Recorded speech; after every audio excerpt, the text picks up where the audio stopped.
ఇప్పుడు 2024లో వైసీపీ మళ్ళీ అధికారంలోకి వస్తే పరిస్థితి ఎలా ఉంటుందంటారు? ఆంధ్రప్రదేశ్ పరిస్థితి ఏమవుతుందంటారు? ఇంకేముంది, స్టేట్ ఉండదండి, మ్యాప్లో ఉండదు.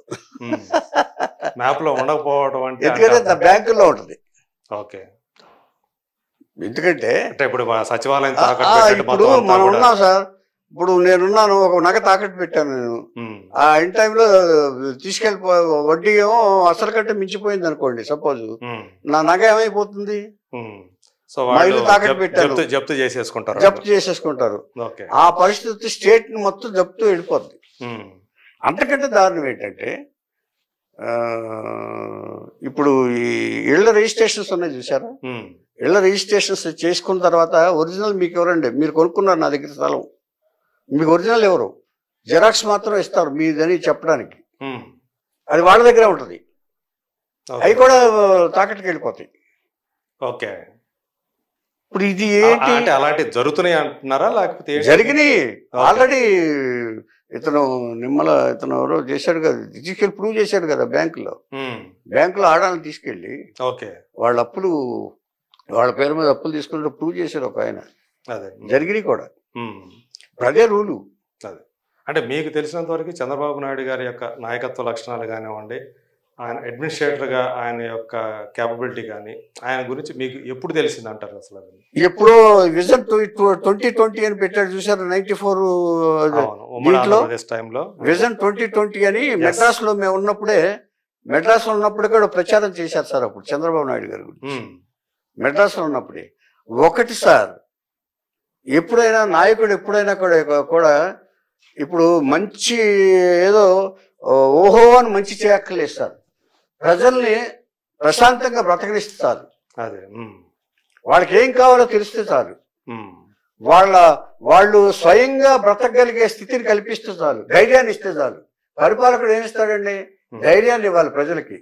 ఈయన పాలనలో మనం ధైర్యంగా ఉంటాం. ఇదివరకు రాజులు ఉండేవాళ్ళు కదండి, ఎప్పుడు ఏ రాజులు ఉన్నా కూడా మనం ధైర్యంగా ఈ రాజ్యంలో బతకగలము అని, ఏదైనా కరువు వచ్చినప్పుడు ఆయన ఆదుకుంటాడు అనే స్థితిలో ఉండాలి. నిశ్చింతగా ఉండొచ్చు పాలనలో అని చెప్పేసి. కానీ ఇప్పుడు రాజుగారు వచ్చి మీరందరూ మీకు డబ్బులు ఇచ్చేస్తా ఉంటాడు, ఇంట్లో కూర్చొని మీరేం పని చేయక్కర్లేదంటే దాన్ని ఏం చేసినట్టు? వికలాంగులు చేసినట్టు కదా మీకు. ఫ్యామిలీస్ ని వికలాంగులు అయిపోవట్లా. ఇప్పుడు కామెంట్స్ కూడా ఎలా వస్తున్నాయంటే కొన్ని ఆయన డబ్బులు ఇస్తున్నాడు, మాకు హ్యాపీ. ఇంకా ఆయన సంక్షేమం, ప్రజల సంక్షేమం కాదు అది. సంక్షేమం ఎలా అవుతుందండి? సంక్షేమం అవుతుంది బతకడానికి అవకాశం కల్పిస్తే, మంచి బతకడానికి అవకాశం కల్పిస్తే సంక్షేమం. ఇది ఇప్పుడు బెగ్గరేమో అడుక్కుంటే ఇస్తారు, వీళ్ళు ఫ్యామిలీలు ఏమో అడుక్కోకుండా డబ్బులు వస్తాయి. అది తేడా. ఒక బెగ్గర గుడి దగ్గర కూర్చుని అనుకోండి, అయ్యా రూపాయి వాళ్ళు ఒకటి చెప్పారు, ఈ 5 ఏళ్ళు మేము సంక్షేమం చూసుకున్నాము, ప్రజల సంక్షేమం, నెక్స్ట్ 5 years అభివృద్ధి మీద, డెవలప్మెంట్ మీద దృష్టి పెడతామని ఆ నాయకులు చెప్తున్నటువంటి మరి పారిపోయారుగా, ఇండస్ట్రీలు వెళ్ళిపోయినాయిగా, అయ్యిగా కూడా పారిపోయాడు కదా మొత్తం. ఎక్కడున్నాయి చెప్పండి, ఎలా చేస్తారు చెప్పండి, ఇతను నమ్మాలిగా. ఇప్పుడు ముందు వచ్చిన వాడి మీద నమ్మాలి కదా సార్ ప్రజవాళ్ళు. ఇప్పుడు మీరు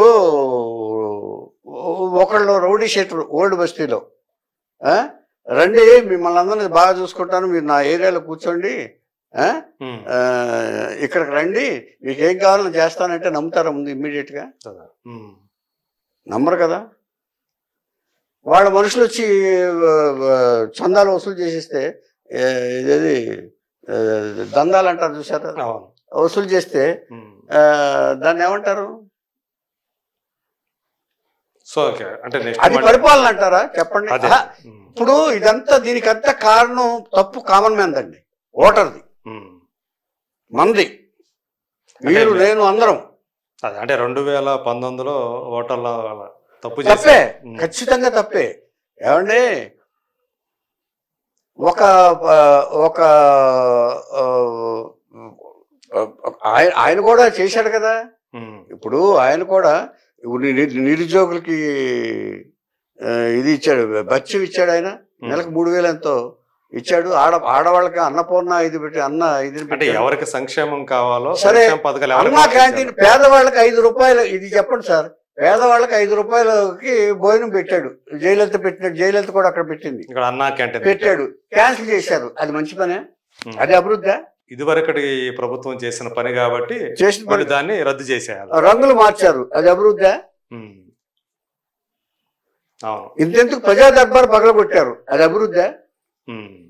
10 కోట్లు ఉంది కదా, దాన్ని ఒక సినిమా హాలో లేకపోతే షాపింగ్ కాంప్లెక్స్ చేస్తే గవర్నమెంట్కి ఇన్కమ్ వస్తుందిగా. దాన్ని డిస్ట్రక్షన్ అంటారా, కన్స్ట్రక్షన్ అంటారా, అభివృద్ధి అంటారా? దాన్ని పగ అంటారా, ప్రతీకారం అంటారా, లేకపోతే పరిపాలన అంటారా, సత్పరిపాలన అంటారా? ఒక విషయం చెప్తాను మీకు. ప్రతిపక్షం అంటే ఎలా ఉండాలనే దానికి రాజీవ్ గాంధీ ఒక ఉదాహరణ. మీకు తెలిసే ఉంటుంది ఇన్సిడెంట్, తెలుసు కదా? అదే మీరు చెప్పండి.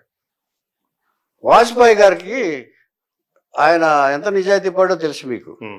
వాజ్పేయి గారికి ఒక ఫారిన్ లో ఆపరేషన్ చేయించుకోవాల్సిన పరిస్థితి వచ్చింది. ఆయనకి ఆపరేషన్ చేస్తే తప్ప ఆయనకి సర్వైవల్ లేదు. ఇది ఆయనకి ఎవరి ద్వారా తెలిసింది. పదవిలో లేడు. పదవిలో ఉంటే వెళ్ళి చేయించుకుంటాడు. ఆయన పదవిలో ఉంటే ఆ హోదాతో వెళ్ళి చేయించుకుంటాడు. చేయించుకోవాలా. చేయించుకోపోయేటప్పటికీ ఈయనకి రాజీవ్ గాంధీ గారికి ఒక ఫారిన్ ట్రిప్ పడింది. ఒక మీటింగ్ ఏదో, కాన్వకేషన్ ఏదో. ఆయన కౌరు పంపించారు వాజ్పేయి గారికి, మీరు రెడీగా ఉండండి, మనం వెళ్తానికి, మనం కలిసి వెళ్తున్నాం అన్నారు. అక్కడికి వెళ్ళాక చెప్పారు, మీరు మీ సలహా నాకు కావాలి, మీ సహాయం నాకు కావాలని చెప్పి నాతో వస్తున్నారు మీరు, అక్కడ పెద్దవారుగా కావాలని చెప్పేసి ఫారిన్ తీసుకెళ్లి ఆపరేషన్ చేయించి వచ్చారు. ఇది కదా రాజ్యం అంటే. ప్రతిపక్షాన్ని నాయకుడు ప్రతిపక్షాన్ని గౌరవించడం, ముందు బూతులు తెచ్చడం ఏంటండి ఇది? ఏంటండి ఇది? అంటే ఈయన వ్యక్తిత్వం, ఆయన వ్యక్తిత్వం, ఇద్దరు వ్యక్తిత్వము దాంట్లో తెలుస్తుంది. తెలిసిపోయిందా? ఇంకొక విషయం చెప్తా మీకు. మానిక్ షా అని చైనా వారిలో, మానిక్ షా అని మన ఆర్మీ చీఫ్ ఉన్నాడు, తెలుసా మీకు? అవును. ఆర్మీ చీఫ్, ఆయన మీద సినిమా కూడా తీశారు. అవును.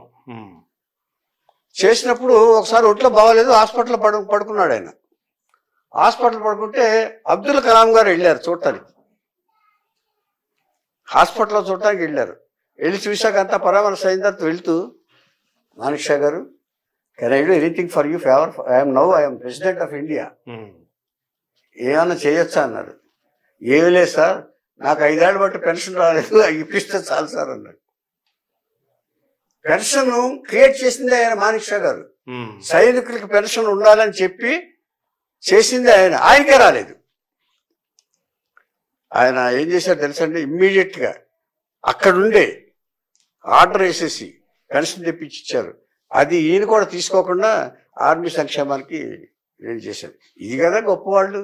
వ్యక్తిత్వం అంటే, గొప్ప వ్యక్తిత్వం అంటే. ఇప్పుడు అబ్దుల్ కలాం గారికి ఏం సంబంధం? హాస్పిటల్కి వెళ్ళి చూడాల్సిన అవసరం?